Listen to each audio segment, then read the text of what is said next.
Hello, and welcome back to part two. Part two of what you're going to be asking yourselves. Well, we had Dr. Keir Finlow-Bates on before. Um, we had a lot of fun. We spoke about a whole load of stuff, but we got lots and lots and lots of feedback from our own team and from other people who had watched it, primarily about the NFTs. What are these NFTs? What do they do? Artists keep asking me about royalties. People keep asking me about smart contracts. Smart, I'm not. I would probably suggest that Stephen's slightly smarter than me. That's because he's from New York. I thought I'd get that in early. Thank you. Thank you. But I'm not the smart one. We're also thrilled to have John Philpott with us today. John's joining us because he himself has got loads of questions about NFTs, and he's part of the original Noisy Panda team. But enough of my waffle. It's over to Keir, I think. It's yeah, this NFT and royalty thing. Why are there so many questions and so many vague answers? Well, I think the first thing there is that the idea of having guaranteed royalties appeals to artists in particular. If you look at the traditional models that we use for musicians, for painters, for novelists, they get very little of the money that their product actually generates. You know, bands sign to record labels for 10%. Authors get between 5 and 15%. And as a result, when they see the opportunity of actually realizing some more of that cash themselves, rather than it going to the publishing houses or the record labels or whoever, of course that's going to be really appealing. The sad thing is that NFTs don't do that.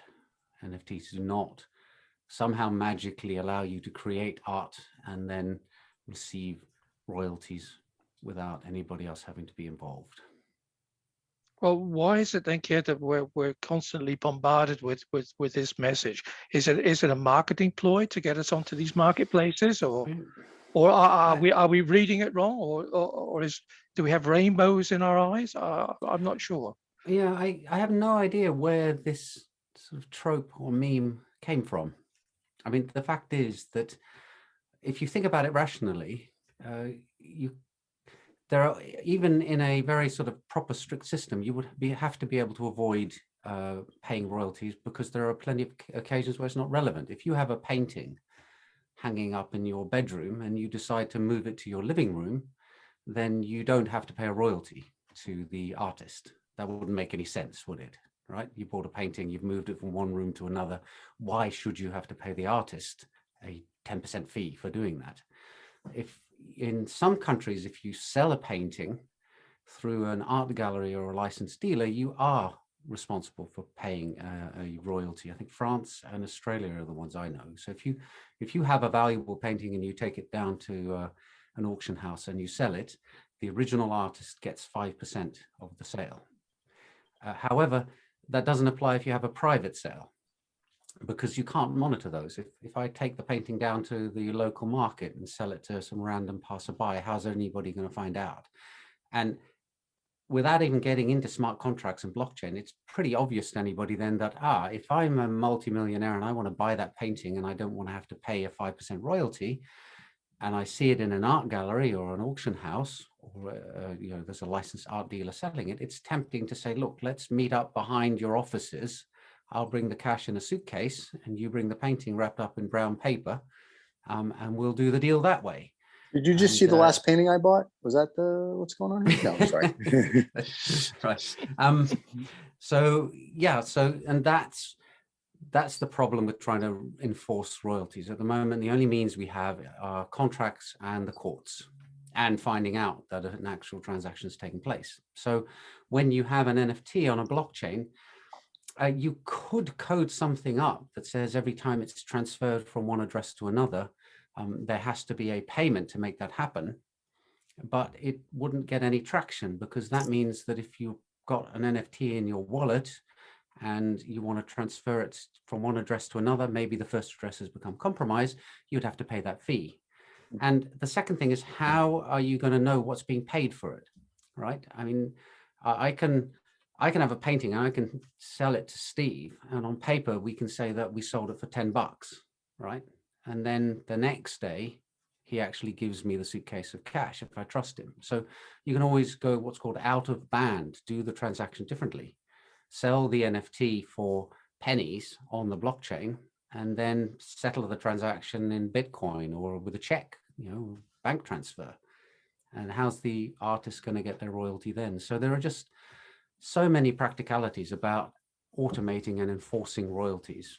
The fundamental thing I don't think can be cracked just by using blockchain. But, people do come up with creative stuff. Maybe someone will prove me wrong, and that would be great. Well, But that I seems to don't be see it happening. that seems to be the big thing that people are touting, though, is that if you have an NFT, that you sell the NFT now, and we're going to discuss this other part as well, but you sell the NFT, you have drag along rights for like infinitum, right? And I'm like, okay, that's interesting. And then they're also like, you have rights, and it's like, no, you don't have any rights. And Picasso's great granddaughter found out when she tried to sell one of her grandfather's paintings, and they're like, no, you don't have rights to do that. Like, we're going to do this. And that was just a few months ago. So I think there's so much hype, and I don't think there's enough people that have actual knowledge. Because I mean, we try to do is find out. Like, we don't tell the artist, like, you're going to become rich forever. You sell it. And what we have heard is if it goes from one blockchain to another, your smart contract ends up being voided. If it stays on the same blockchain, you may, and that's a big may with big quotes, may be able to get some royalties. But we can't promote that way because there's no guarantee. And then the company's at liable. Yeah, well, at the moment, royalties are kind of run on an honest system. And so the popular marketplaces like OpenSea and LooksRare and Rareable and Mintable agree to withhold and transfer the royalty. And it's quite confusing because they all have different things that they pay attention to in order to recognize what those royalties are. And you can put it in the smart contract, you can log on to OpenSea and edit a database row to say this is what I want the royalty to be. I think Rareable has 2 standards. So I had a list of them at some point. I think I got up to about 8 or 9. If you want to make sure you cover all those. But then recently, I think they're called SudoSwap, came along and said, look, we've cloned an NFT marketplace. We've gone and used some of the code that we found out there, but we're not going to pay attention to any royalties that are recommended in the contract or anywhere. We're just not going to pay royalties. And the problem with that is that makes them more competitive. It's now 5% cheaper, 10% for some NFTs to trade them on that platform rather than on one of the ones that pay attention to the recommended royalties. And that may give them a competitive edge, and people may move to them in order to trade there just because they're getting more for their money. It's not going to the original creator. So Keir, it seems to me that, this whole world of NFTs, crypto, it doesn't have, as its first priority, security, right? We read a lot about how different systems have been hacked. People are stealing NFTs from. Why is it that the system hasn't been built? Maybe I'm not aware of it, but security is not the first thing that becomes part of the development of these new systems.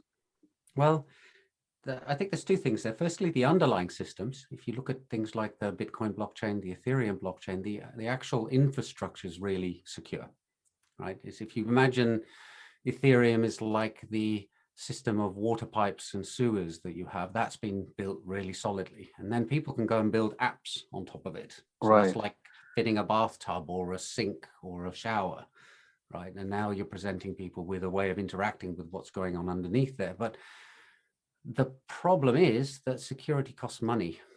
And if you're spending time actually considering the security implications of your project, rather than going out there shilling it on Discord and promoting it on Telegram and running adverts and trying to get people hyped up into a frenzy about it, if you're spending money on actually making a good product, then you're going to fall behind in the competition. And we see this everywhere in business, right? Yeah. Two products. Betamax was a lot better than VHS. I don't grab an old thing there. We got a Betamax player because my dad would read all the reviews, and it's like, clearly the winner. This is the one that we should take because it's rock solid. VHS is flimsy. But VHS spent a lot more money on advertising and lobbying. So Yeah. Betamax. Yeah, and also, Wait, of course, I'll go back I'll go older. Remember when the 8-tracks came out? There was an 8-track called the Crazy Q8, which was actually, it was called an 8Q, which was better than the original 8-track. It was like a Betamax, better sound, better quality, better everything. But to his point, you know, he who has the dollars wins, and the hype. Like, look at Bored Ape. What do you really get? Nothing. So is NFT is just a nice digital, novelty, if it, because you touched on, we don't have, the features that people are sort of selling in the marketplace, or they're marketing them as secure. You get, the royalty stream, into the future.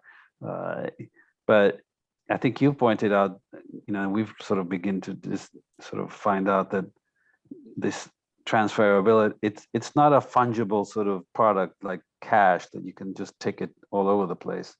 It's really tied to a specific network, right? It's the Ethereum network or the Polygon. Why is it? So I guess, am I answering my own question, that to have a real distributed interoperating, networks would cost way too much money, and it's not really worth it? Yeah, well, even fungible tokens don't transfer automatically. Right. You've got all these different chains, and you can't take Bitcoins and move them onto Ethereum the way that you can take US dollars into France, right? And if I have a wallet full of US dollars, I can travel to another country. The dollars are still there, and if I can find a taxi driver or whoever is willing to accept dollars in France, then I can pay with them. They prefer euros, but maybe if I pay them twice as much, they'll accept them, right? It doesn't work that way on blockchains. There are all sorts of tricks that are used in order to create kind of models of them. So the trick there is, like, you find a way that you can prove that you have locked up a certain amount of Bitcoin, and you create a token on another chain that represents that locked up Bitcoin. Now you have sort of wrapped Bitcoin on the Ethereum network, and you can transact with it as though it's real Bitcoin. And anybody who gets it knows that they can then cash it in and have the Bitcoin pop out on the Bitcoin blockchain that they then own. So that's kind of like casino chips, right? You walk in with dollars, you get casino chips, you gamble, and you know that at the end, if it's an honest casino, you can cash in the casino chips to get dollars, because unless you're in Vegas, nobody accepts payment in casino chips. But with NFTs, it's a bit harder, because there's this there's sort of layers to the onion. You have the thing on the blockchain, but it contains a pointer to assets that are usually off the chain, and that brings in a whole load of other confusion that people struggle with. But as I said, as somebody was saying earlier, I mean, there's a whole load of stuff in here that people don't understand, right? Plenty of people don't understand that if you buy a painting, if I'm rich enough to go and buy an Andy Warhol painting, I have the painting. I'm not allowed to produce T-shirts or coffee mugs, because when you buy the painting, you don't buy the copyright. And people don't understand the legislation around things like intellectual property, like copyright. Some group spent over millions on buying a book of a screenplay for June, thinking that if they owned the book, they would be allowed to make the screenplay. And the answer is no, that you didn't buy that right. You bought a physical object, a book. If you want to make a screenplay, you need to buy the rights to make a screenplay from the book, and you haven't got those. So, but they don't teach you this stuff at school. Well, that's what people came up with, DAOs, and all of a sudden, the one you're talking about was in the Financial Times, about a month or 3 ago, that they bought the book, they did this, and they're going to go, and then they're like, no, you're not. And it's the same thing we talked about earlier just because you own the NFT, and this is where, once again, people have no clue. Basically, and most of them don't even know it started back in the 90s in the gaming industry with like, Simville and all that. But coming to where it is today, people think they buy the NFT, they have the right to do whatever they want. And they don't realize that there is copyright laws and there's an infringement and there's a whole list of things that they're just like, I own it. Okay, good for you. I own this pen. That doesn't mean I can put this pen on every coffee mug. And I don't think people understand that. I think it's the 14-year-old mentality, and you could be 14 or 114, but it's like, I own it.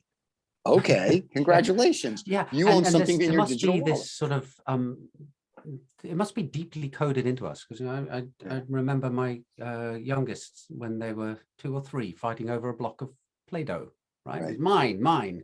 It's something that we learned very early on, and we've become a lot more sophisticated than that in our terms of our legislation. But and you would hope that people out there would realize, adults anyway, would realize that if you go down your local bookstore and buy a copy of Lord of the Rings, that doesn't give you the right to go off and make a movie of it, right? Or the t-shirts or whatever, but there seem to be people out there who do feel somehow that, I think part of that is because, and when any article I read, let me go from like a legit, like a Financial Times or a Wall Street Journal, where they have somebody that really understands it like you do. And they'll say, you can't do this, you can't do that. But then all of a sudden you'll read some ridiculous thing someone will send me that they got off the internet, which says, oh my God, if you buy the NFT of it, no, you don't. And it's sort of like, it's the latest, great, best, last thing they hear that they like is what it is. And I don't think there's ever been a program or anybody that really educates anybody and says, listen, here's what the blockchain really is. Here's what NFTs really are. Here's the history of an NFT. Here's what it is today. And this is what the rights you do or don't get. It's like you said, if I have currency, paper currency in any country, everyone from a child knows what that is, right? I know what to go do with it. This is like brand new, and it's like the Wild West. They're just making it up, I think, as they go along. And I don't think they get it, that you don't, you buy the t-shirt, doesn't mean you get to go make 100 of them. Yeah, but it's not just the average person. I mean, I read, I can give you 2 examples. Firstly, even in the crypto online press, the sort of the big .com companies that publish articles, and they have journalists, and they're supposed to be aware. They publish a whole load of gibberish a lot of the time. And even people in the business of the law doing stuff and being really proud about it, and actually revealing that they don't understand what it is that they're dealing with. I'm thinking here of when someone was served with an NFT, right? So, they obviously great PR coup because it got spread all over the press. So somebody's been served a court proceedings through an NFT. And then you go and read an article, they say, this is not like putting an envelope through their letterbox. It's more like putting a poster on the outside of their house. Right. And my response to that is, no, it's not like putting a poster on the outside of their house. It's like putting a poster on a billboard in the center of Madison, Wisconsin, when they live in Tucson, Arizona, right? So you put it in a public place, but and I was interested to find out that in the US, you can actually serve people in newspapers. Yes. So you can go and look in the New York papers, and you can see that, this person's been served that.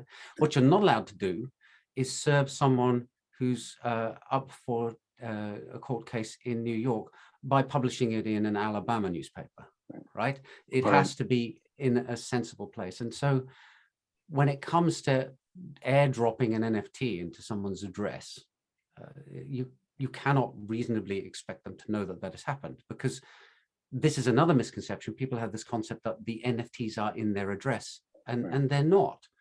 When you own an NFT, what it means is somewhere out there on the blockchain, there's a piece of code that makes the equivalent of an Excel spreadsheet, and they have put your address in that spreadsheet, right? So your address it's not like a physical wallet where it holds stuff and you can put it in your pocket and take it out and look at what's inside it. It's just a string of letters and numbers that you have control over if you want to exercise it, spread throughout the blockchain. And there are tools you can use to find out where it's mentioned. But for the average person, they won't know how to use things like the graph or June.com analytics, or they go and rely on OpenSea to scrape it for them. But OpenSea doesn't scrape reliably, and they hide these things half the time anyway if they think that they're spam. So it's not a great communication medium. And yet that's what the court case servings suggested it could be used for. So the judge and the, in fact, it was the, I think it was the attorney firm, I can't remember their name, began with a G. They made a big deal out of this. I mean, it must have been massive PR for them, but it's not about improving the legal system or having a new tool for the legal system. When you dig down to it, the true agenda is that there's a legal firm who just made a hell of a lot of PR mileage out of doing something that actually, when you look at it, is complete nonsense. That goes back to people don't really understand it. And I think, like, for artwork, and I'm not talking to buy NFT, like that's like we talked about that the other show, that's cute, but I want the real thing on the wall. I like it for the provenance, right? And we worked with a company years ago, and they were like, we're going to do this. And I was like, that's great. I said, my only concern is if you're going to get me something from the 13th century, blockchain didn't start then, it started now. So I think for art going forward, it's excellent, unless you have a book this thick on something. But I think art going forward, the blockchain would be great provenance, because everybody's like, oh, who owned it, where it was. I think that is a good thing. But I think the NFT thing, as we spoke, I think to a point, it's a novelty. To another point, I think it could be something, but I think it's so in infancy and people still don't understand it, that I don't think you can make it anything more than it is, which it's cute. I think there needs to be a lot more of people like you that say, hey, listen, you've got to go A and B all the way to Z. And I don't think people are doing that. I think they're already jumping like quadruple A, like a Bored Ape, like, look what you, and they're like, oh my God, or something gets stolen out of a wallet. And and I don't think the security is there. And then, like, we have to have wallets for some of the stuff we do. And it's just like, really, I have to write 14 words down. I have to know 637 numbers. I have to know my blood type. I have to know what the moon is. I'm like, sir, and it shouldn't be that difficult, I don't think, to do that. There should be an easier way if you really want to have this transaction, if you want people to use it. The thing there is that you forget that a lot of the traditional financial stuff that we do is equally complicated, but we've been doing it for so long that we take for granted that it's understandable. And I had an experience recently where all I was supposed to do was buy a Minecraft expansion pack for my kid. Right? How hard can it be? And the answer is it takes 40 minutes and involves logging on to 3 different accounts. I lost track of the number of times I had to prove I was a human being by moving an owl into a little jigsaw puzzle shape. At one point, I managed to disable my Microsoft Live account, but then I managed to re-enable it. And the number of passwords and PIN codes and my authenticator and my banking app, the list just went on. And I was just trying to buy a $3.99 Microsoft expansion pack. Wow. I've got a whole document of everything that I had to go through, a little article up on LinkedIn describing. And I've had the same experience with Sony PlayStation. I dread it when my kids say, Dad, can you buy me 1,000 V-Bucks? I would buy them 100,000 because the amount of time I'm wasting buying them, $10 worth of V-Bucks. I earn $100 in the time that it takes me. But I can't buy them 100,000 V-Bucks because they'll spend them all within 3 days, and you can't put a limit on that. But again, that's actually just conventional game interface with standard payment systems. And my heart sinks when the verified by Visa thing comes up, because it doesn't work for me half the time. Right? I know that I'm typing the right thing in or using the right app thing, but it just, you get this thing saying it doesn't come through, or then it says it didn't come through. You do it again, and then it does go through, and then you have to check your bill 3 weeks later to check they haven't billed you twice. Right. So, but this is what we have in conventional financial systems, so we just accept it. Right? But okay, could I be very cynical and suggest that these large marketplaces, that their business plan is just to sell and make money on the gas fees, and that the rest is just irrelevant? Well, they don't actually get the gas fees, right? The gas fees go Well, they used So to go to they get a percentage of that, do they not? No, they do get a percentage, 2.5%, but that's not gas fees. Gas fees are the cost for the transactions, and they don't go to OpenSea or Rarible or the seller of the NFT. They go to the people who are running the computers that are maintaining the network. So the miners, until the big merge happens on Ethereum, and then they will go to the rich people with 32 ETH spare to stake it to run the replacement for miners. But, Can you talk about that a little more detail? The miners and the merger and how that's going to change possibly how things look? I can give a cynical summary of how it's going. Please, cynical is what we like on this show. You've been with us, you know how we think. Yeah, so the initial idea is that you've got a blockchain like Ethereum or Bitcoin where you use this thing called proof of work. And the idea is you want to select at random the person who creates the next kind of block, which you can think of a bit like your accounts at the end of the month, right? You do all your spending, then at the end of the month, the accountant bundles it all up and says, here's your books for August. Except that the books are being closed in Bitcoin every 10 minutes, in Ethereum every 15 seconds. So it's really super efficient. And you want to make sure that you pick each accountant, which they call a miner, at random, so that you don't end up with one person in control of the system and excluding certain transactions, censoring them, or basically pulling a fast one, doing stuff that that subverts the network. And people often describe the thing that miners do as solving a complex cryptographic puzzle. And I wish I could travel back in time and find the journalist who wrote that so I could politely re-educate them, because it's not a complicated cryptographic puzzle. It's a very simple computer operation that takes a bit of work, and you have to do it over and over again. And every time you do it, you're buying a lottery ticket to become the next accountant to make the next block.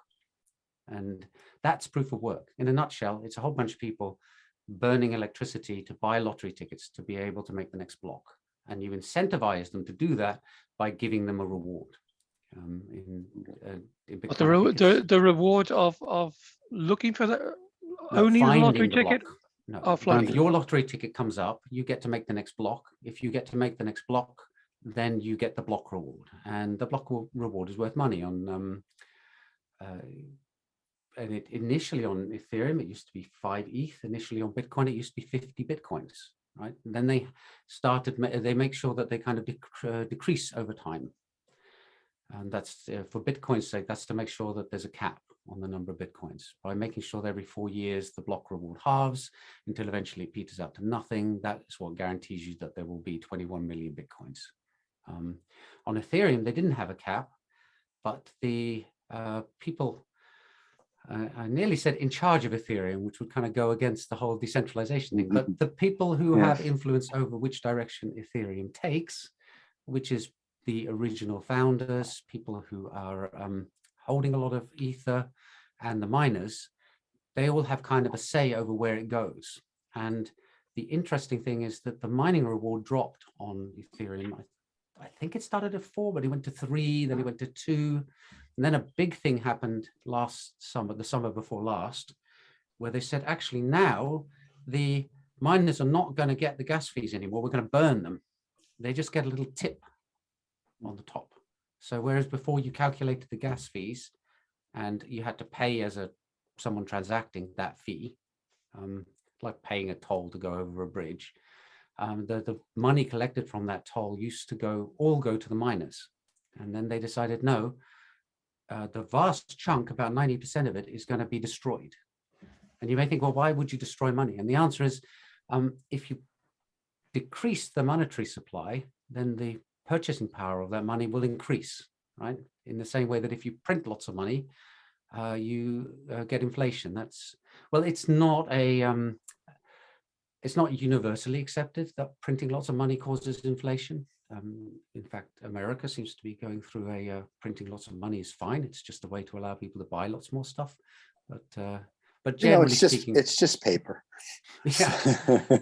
Well, most of it isn't. But anyway, so they decided a year ago that most of it's going to be burnt, and that makes Ethereum deflationary. The amount of Ether is slowly going down. And that's good news for the people who are holding a lot of Ether, typically the people who were in the project early on, because the value of their assets should increase more over time. So now they don't just need Ethereum to become more popular, they've actually found a way of reducing the supply, which, you know, bolsters it even more. And now we are getting close to something called the merge, which is where this lottery system, through people burning energy through computers to get lots of lottery tickets, hoping one of them is that they get the winning one to make the next block, to get the reward. That's all going out the window. As of mid-September, to be a miner, well, now they're called validators, you have to have 32 Ether and lock it up in a smart contract on the Ethereum blockchain and run some hardware 24/7 to maintain a node on the network. But this one doesn't have to burn all the energy that the proof of work does. It's not having to do billions upon billions of calculations. Just needs to sort of pay attention once every 10 seconds for a short period of time. Is it my turn to make the next block? And if it is, you make it, you get a reward. So, so that's great. If you happen to have 32 ETH spare to stake, and at current Ether prices, I think that's like $64,000. And if you've got $64 million spare, well, then you can set up, you know, 1,000 of these. A farm. And then you'll make 1,000 times more money from this. So, and again, the people who have a lot of spare ETH sitting around to stake in order to be validators and basically make free money from that point onwards are, typically speaking, the people who were into the project early on, the project founders, people like that. So, so that's the cynical side, which is that as an outsider, you could look into that and say, well, actually, has this all been done in such a way that the people who've already done immensely well at the early stages are now going to do even better? From another point of view, you can say, well, no, we want to get rid of proof of work because it's environmentally unsound, and this will make Ethereum 99.98. You know, it's there's the figures they're quoting is like 1,000th the energy consumption or something like that. So that's good for the planet. Does that mean, Keir, that the Ethereum price will come down then because of all of this? Well, that's something else which has been touted. This becomes economics, right? And economics is really great at predicting what's going to happen once it's happened. It's not so good at predicting it before it's happened. Well, on the east side, we actually were on a conference call earlier this morning before you with a company that wants to do something with us. And that was their big thing. Just think when it's environmentally friendly, because they kind of said the merge and da-da-da, and we're listening. We're like, okay. So, I mean, but if that's your claim to fame, I hope they had a little more than that. But I'm just saying that's the claim to fame now. It's like, we're going to save the planet. Okay, great. Well, I think it's reasonable to say, look, you know, we've got a system whereby we can trade out our, you know, old Pontiac Transport and replace it with something that's got the same volume of same passenger carrying capacity, and you know, and it's going to use 1/100th the fuel that the old Pontiac did. Then I'd say, yeah, go for it, right? So I'm not knocking that side of things. What I do worry about is that whereas I personally believe that proof of work is, provided it's set up properly, genuinely random and fair, I do worry about the complexity of the Ethereum proof of stake system, because it's not simple. I mean, it's proof of work. People said that was hard. Well, proof of stake is like times 100 hard. If I can explain proof of work through an analogy now after 10 years of thinking about it in a few minutes. If I had to explain proof of stake on Ethereum to you, I can't do it. I know like how a 5-part show. Work. That'd be like a 5-part show, right? That's good. I think it's going to be another book. Actually, it's going to be another book, I think, for you. Yeah. So are we just building a different world to replace the old world, but we're not gaining a hell of a lot? Well, it's always fun to see the incumbents take a fall, especially if they're arrogant, right? Yes. So, you know, sometimes it's good when things get shaken up. I mean, I'm not somebody who thinks that the world should be in permanent revolution. That seems like a nightmare to me, but I think it's good occasionally to have your worldview shaken a bit. I wouldn't want my great grandchildren to wake up and sort of in a world and find out that it's still exactly the same companies led by the descendants of the founders of those companies that are in control of, you know, most of the world. Yeah. Recent, you know, the Federal Reserve here, which is basically the central bank in the US, they were discussing, you know, developing a digital currency, but they came up with a new payment system that is basically faster, quicker, according to them, and that does most of what the digital currency would do, but without actually implementing that. So isn't there a possibility that the incumbents will co-opt the new technology because they own sort of the fiat part of the world, right? Well, that's again predicting the future. I mean, I think what you're talking about here is central bank digital currencies. Yeah, CBDCs. And payments, right? Because the current payment system, at least, well, it doesn't really, you know, it's sort of, you could send somebody money, and the current in one of the part of the systems that the US runs on, it takes 2 or 3 days.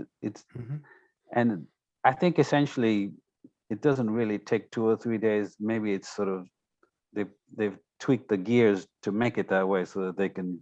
Well, I think that's the case. I'm sure that yeah, because when they are trading themselves or among themselves, they're very fast. Yeah, it's instantaneous. So there's no reason why. Well, there is a reason why if I transfer money to you, it should take 3 to 5 days for you to get it, and that is they get to sit on that money for 3 to 5 days. Right. So they Yes. report that their holdings are this, allows them to lend more money out, and that's how they make money. So, I mean, a while back I transferred €1,000 from my Nordea personal account to my Nordea corporate account. So it's with the same bank, right? Yes. And it took a day for it to show The up. bank's got to make the VIG. You know, No, but you know, it's Yeah. funny. It's funny. So I'm originally Sorry. from Argentina, right? You are? I never knew yes. this. And you think of Argentina and you think, okay, Latin America, the backward country, you know, but in a place where inflation has run pretty, you know, 2 to 3 digits for decades, back and forth, the system is amazingly efficient. I can go into my bank account, and I can pay somebody in another bank.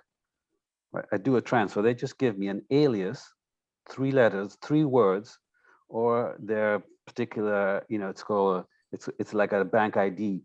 You put it into your banking, online banking. It tells you, okay, it's Keir Bates at Nordea. You say, okay, what's the amount? You put $1,000. Send it. You call the person. Did you get it? Oh yeah, I got it. Yeah, but that's Zelle, John. Banks are using Zelle now. The banks don't want to do. No, they're it's not using Zelle.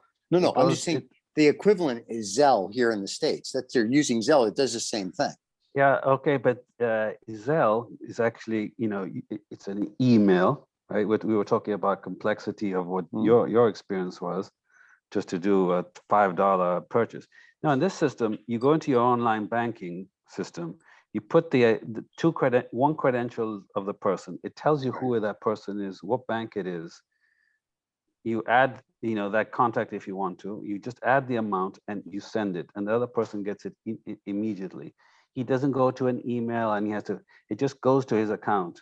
So Zelle doesn't go to my email. When people pay me with Zelle, I don't. They go, "What's your phone number?" I give them my phone number, and they pay me. And that's it. That's your ID. Yeah. It's the same thing, basically. Yours is a little more sophisticated, though. But Zelle is kind of the same thing. Yeah. So back to NFTs. I was thinking. So we all just telling people features that you don't think we'll eventually ever have, because of the issues that you brought up? Well, I think the royalties one is going to be really hard to solve. Yeah. So I'm not expecting anything there soon. And basically because of this out of band payment problem. So whenever you come up with a way with enforcing the payment, people will find ways to avoid it. So so that side is not going to work, but there's heaps that NFTs can do that we're not seeing applied yet, and that's something that I personally find very disappointing.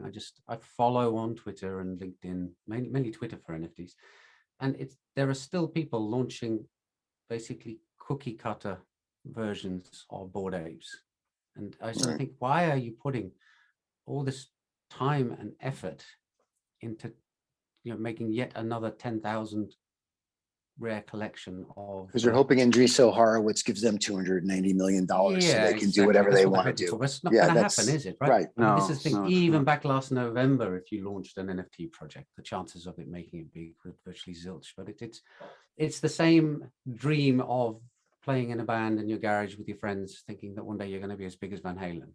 Right. Yeah. That's keeps lots of fodder going into the music industry, because there's lots more people who want to make it big than will actually make it big. So, but there is heaps more. Sorry. Talking about fodder, we touched on very briefly before the show started that there was a lot of hoo-ha this week or this last month or so about moonbirds, and that they're putting the art inside of this of a smart contract, and that was something that I sort of kind of half read between the lines, that it did away with the fact that it's no longer just an image somewhere on a blockchain, that it actually secures the authenticity of that image. Could you explain a little bit more about that? Because there seemed to be so much hype, and I thought, well, what's it all about? But I couldn't get my head around it at all. I didn't see any mention of moonbirds putting the images on the blockchain, and well, they were talking about putting it within the smart contract. No, you see, the smart contract is on the blockchain, and you can create NFTs where the underlying artwork is on the blockchain. I've done it myself. I think I've taken it down now, but the problem is storing the data on the blockchain is expensive. But the thing is, Moonbirds is already out there. The contract's already been released. I've looked at it. This was something they were going to do, but this is a new project they were stepping into. I think the same people. Well, they're a year late then. What's it going to achieve, right? If you stick it on the interplanetary fast system, it's just as good. Yeah. So there's no advantage.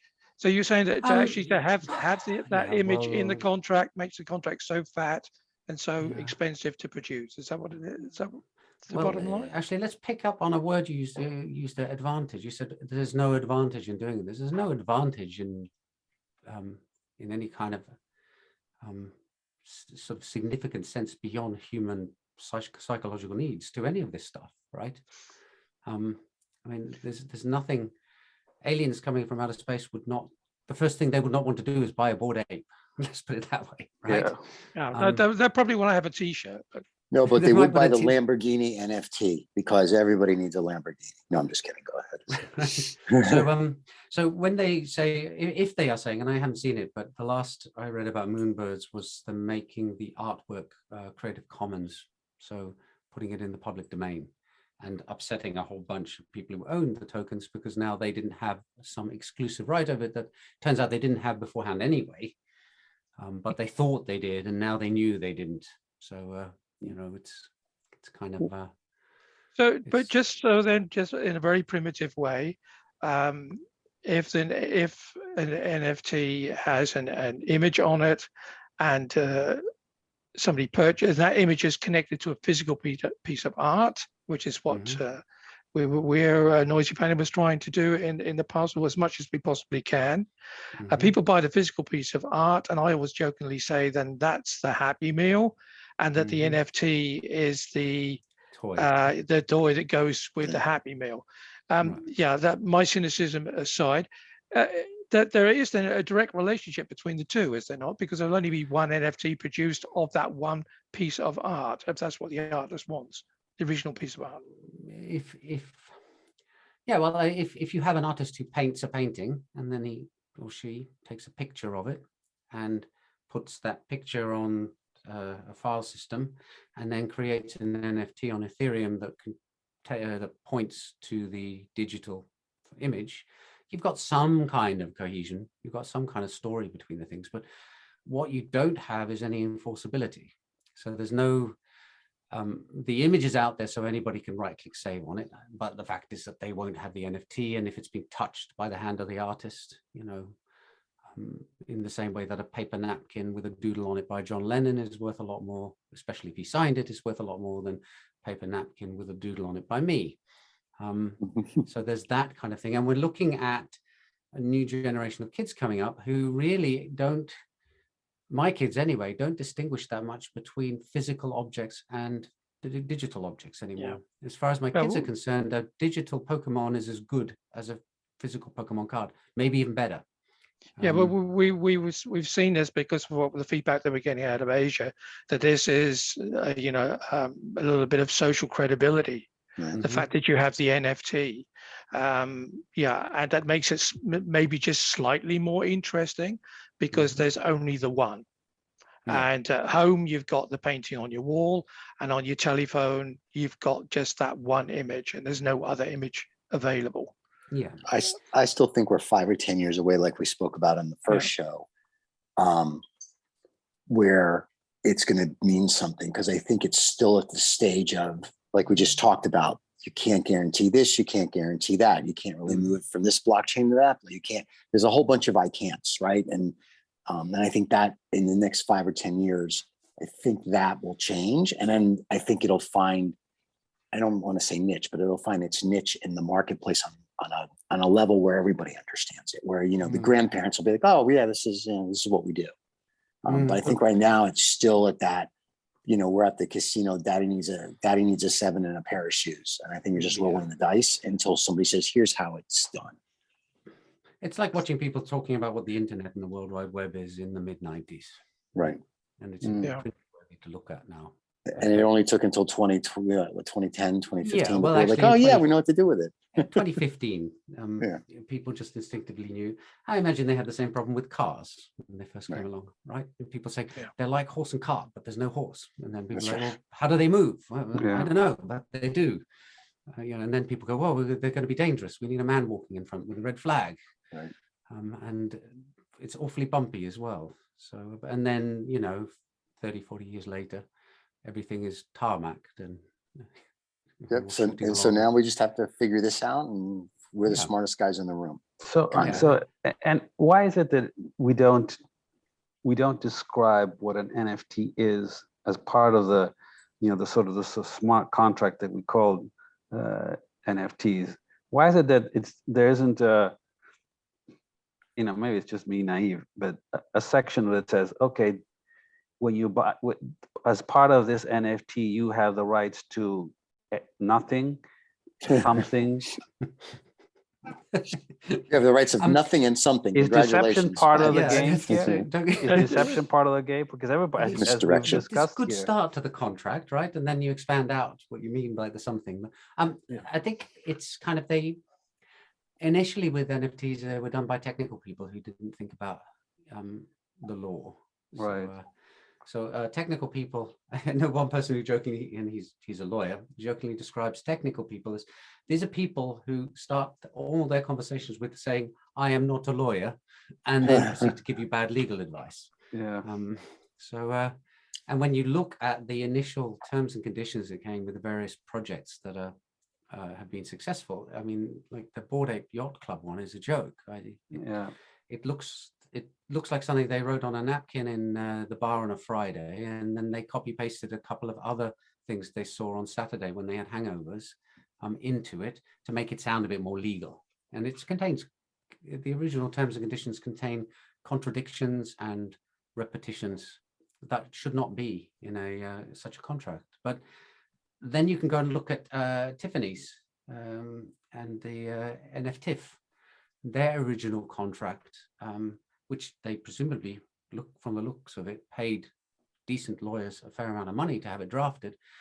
They had a clause in there that had the internet community up in arms, because it was basically saying that as part of the terms and conditions, all your IPR belong to us. And they eventually had to cut half of the clause off. So if the expensive lawyers can't even get it right, then it's understandable that a bunch of college kids who had an idea of putting something like this together and getting a couple of their computer savvy friends to write some code are not going to get the terms and conditions right. But they're getting there. But going forward, then, Keir, are you suggesting that it's a marriage between the two, then, that the legal people and techies like yourself that can produce something which is of value not only to the buyer but also to potential sellers going forward? Well, I think it's needed, and recently A16Z, was it A16Z? No, I can't remember who it was. Anyway, they put out a bunch of template contracts. So that's like, and actually I was calling for this back in February or so, that really you just need some standard contracts, because when you look at most of the projects out there, they fall into some fairly distinct categories. So it'd be handy if you just had boilerplate contracts.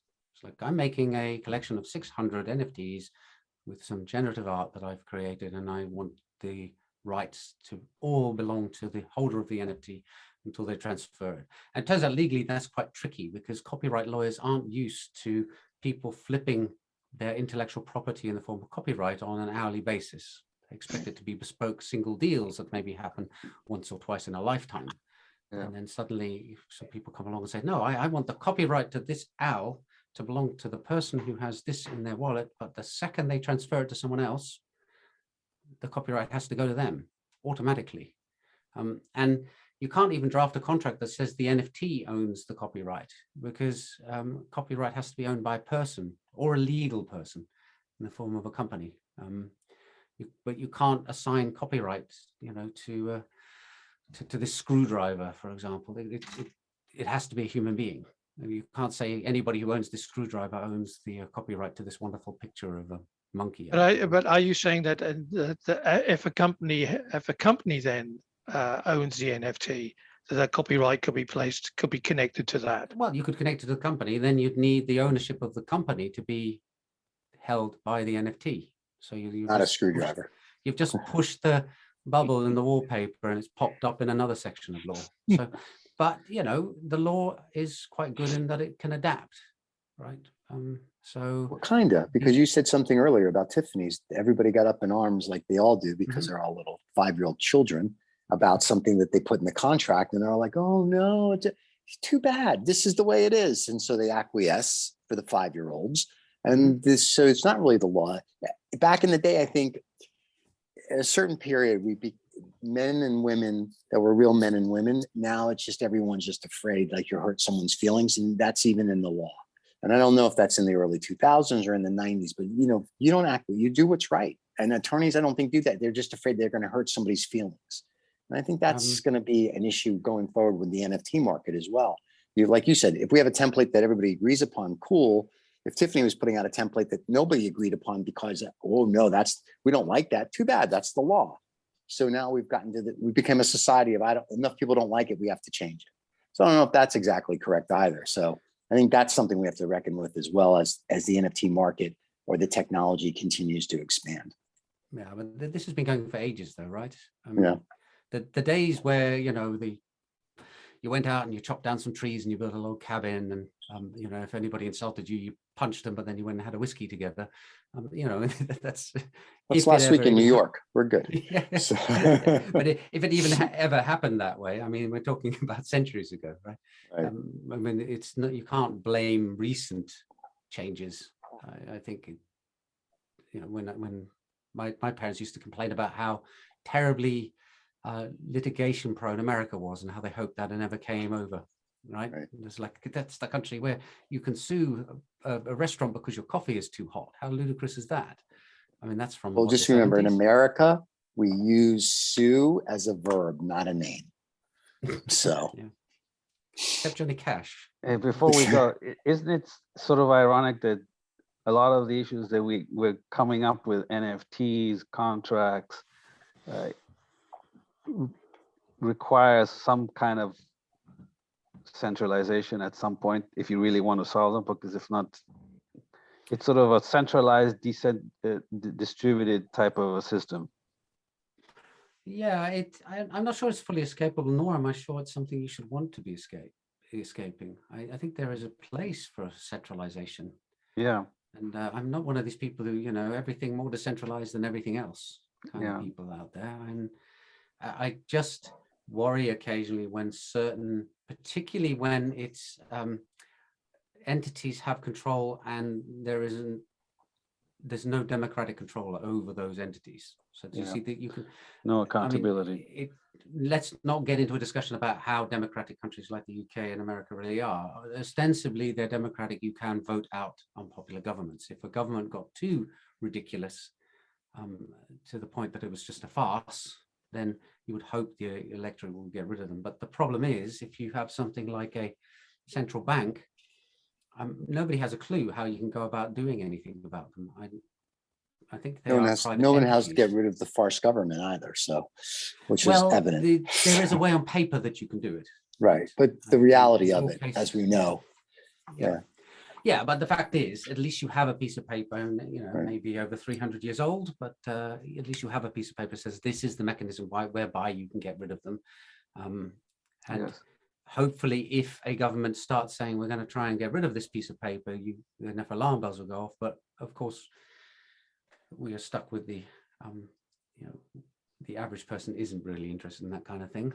Yeah. But the thing is that it is for certain that if you have a private corporation that controls your financial system, that you can't even become a shareholder and complain at a shareholders meeting, right? It's all behind closed doors.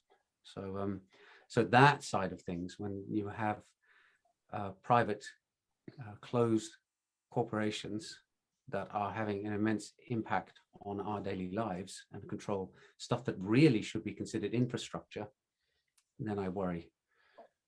But on the other hand, that's what the drift has been since I was a kid, right? That I sort of watched in the UK the privatization of all sorts of things that were seen as societal shared assets, and then they got privatized.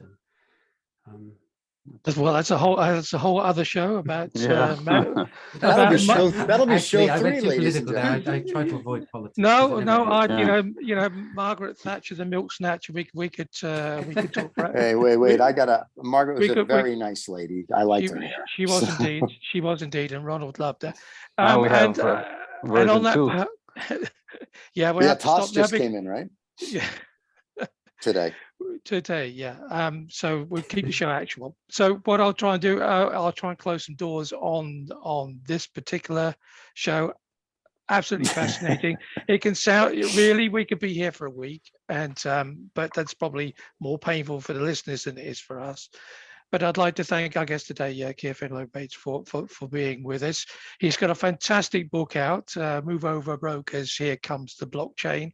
Highly recommended. As I said to you last time I read it, I got about 80% of it, but that's basically because my brain is not geared to get the other bit in. But it's absolutely fascinating. Thank you, John Philpott, for joining us today. Where are you, John? In New York? That New York, John? That's background of Manhattan. Yeah. There you go. Just had to get that in there. And thank you to Stephen, who just managed to get New York again into one of our shows. They pay me for it. What can I tell you? Yeah, indeed. And we look forward. It's always a pleasure.